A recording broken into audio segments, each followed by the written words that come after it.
Hello and welcome to Tollywood online. কেমন আছো আগে বলো। খুব ভালো আছি। তো এখন কি চলছে তোমাদের সিনে, যদি একটু বলো আমাদের। আমরা এখন আশ্রমে গেছি, গোবর্ধন পুজো হবে সেখানে, তো সেই কারণে ভোগ টোগ রান্নাবান্না করছি। হাতে টিস্যু নিয়ে বসে আছি, কারণ উনুনের ধোঁয়াগুলো চোখে ঢুকে প্রচণ্ড চোখ থেকে জল বার করেছে। কান্নাকাটি করতে করতে ভোগ রান্না হয়েছে, কিন্তু মুখে কথা বলা যায়নি। এই চলছিল। আমি দেখছিলাম যে তোমরা রান্না করছিলে। আচ্ছা, যে রান্নাগুলো যে করো তারপর কি সেগুলো খাওয়ার মতন যোগ্য থাকে?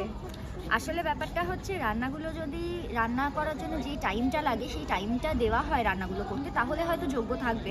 কিন্তু আমরা তো অতটা টাইম নিয়ে ব্যাপারটা করতে পারি না। আমাদের এই কড়াইতে দিলাম, দুবার নাড়লেই হয়ে গেল রান্নাটা, ওইভাবে করতে হয়, কারণ পুরোটাই তো একটা শুটিং, একটা শিডিউলের ব্যাপার থাকে। একদমই। তো সেই কারণে আর খাওয়ার যোগ্য হয় না, অর্ধেক কাঁচা রান্না নামিয়ে ফেলতে হয়। আচ্ছা, তোমার হাতে একটা চকলেট দেখতে পাচ্ছি আমি, সেটা কে দিল? এক্ষুনি একজন দিল, আমাকে বললো আমি তোমার খুব বড় ফ্যান, আর আমি হ্যাপি হয়ে গেলাম সকাল সকাল। খুব ভালো। আচ্ছা, তোমার আর কথার মধ্যে আমরা একটা দেখতে পাচ্ছিলাম ভেতরে প্রচন্ড হাসাহাসি করছো তোমরা কিছু একটা নিয়ে, কোনো কারণে।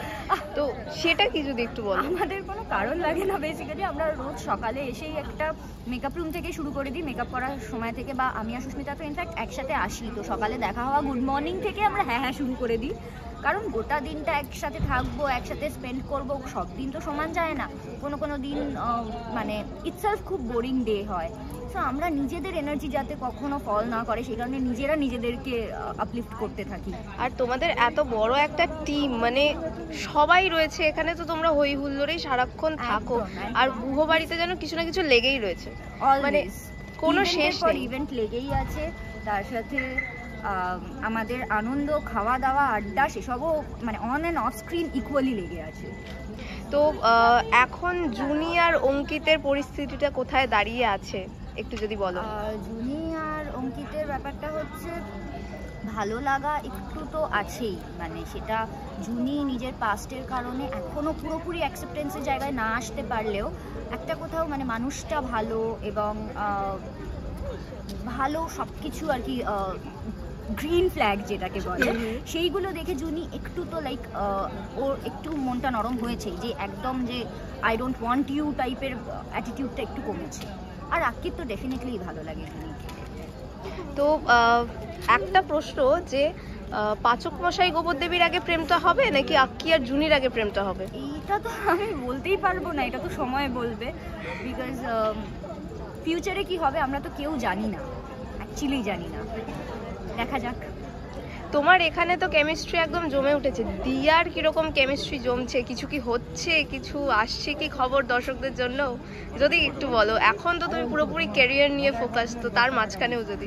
না, আপাতত ভালো খবর কিছু আসার থাকলে সেটা আমি সবসময় চাইবো, সেটা কাজ নিয়ে হোক, এবং কাজ নিয়ে কিছু ভালো খবর দিতে পারি আমি দর্শকদের, সেটা আমি সবার আগে চাইবো।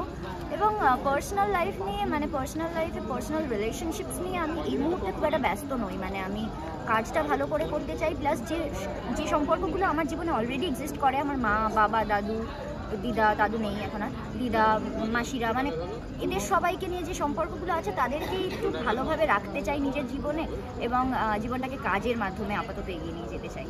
আচ্ছা, ফার্দার ফিউচার যদি কোনো মানুষ তোমার জীবনে আসে, তাকে মানে সেটা কি তুমি অ্যাকসেপ্ট করবে, মানে এখন সেই পরিস্থিতিতে? ডেফিনেটলি। ইটস বিন 3 years নাও আমি আমার লাস্ট রিলেশনশিপ এন্ড হয়েছে। সো ইয়া, লাইক দেখো, সব থেকে বড় ক্রাইটেরিয়া আমার যেটা, সেটা হচ্ছে আমার কাজে হ্যাম্পার করা চলবে না। সেটা মানে ফিজিক্যালি বা সাইকোলজিক্যালি কোনোভাবে আমি আমার কাজের ইন্টারফেয়ারেন্স নেব না কারুর, মানে আমার মা বাবার হলেও আমি নেব না। সো সেটা আমার ফার্স্ট প্রায়োরিটি। সেটা বুঝে কেউ যদি আমার জীবনে সেরকমভাবে আসতে চায় তো ডেফিনেটলি ওয়েলকাম। তো তোমাদের কথা সিরিয়াল এইভাবেই চলতে থাকুক, দারুণ যাচ্ছে, দর্শকদের ভালোবাসা তোমরা অফুরন্ত পাচ্ছ। শেষ করব, দর্শকদেরকে কি বলবে? দর্শকদের এটাই বলবো যে ধৈর্য ধরুন, যেরকম ভালো ভালো এপিসোডস পাচ্ছেন, আশা করছি আগামী দিনে আরও অনেক ইন্টারেস্টিং, মজার, ভালো ভালো সুন্দর সুন্দর এপিসোডস পাবেন, এবং যেরকম এপিসোডস আপনারা দেখতে চান সেরকমও এপিসোডস আসবে, সবই হবে। একটু ধৈর্য ধরুন, একটু হ্যাভ পেশেন্স, ভালো কিছুই হবে আশা করছি। আর আমরা নিজেদের বেস্টটা অলওয়েজ দিচ্ছি, যাতে আপনাদের একটু একটু করে আনন্দ দিতে পারি। সো আশীর্বাদ করবেন যেন এই অলওয়েজ বেস্টটা সবাই আমরা দিতে পারি। Thank you so much.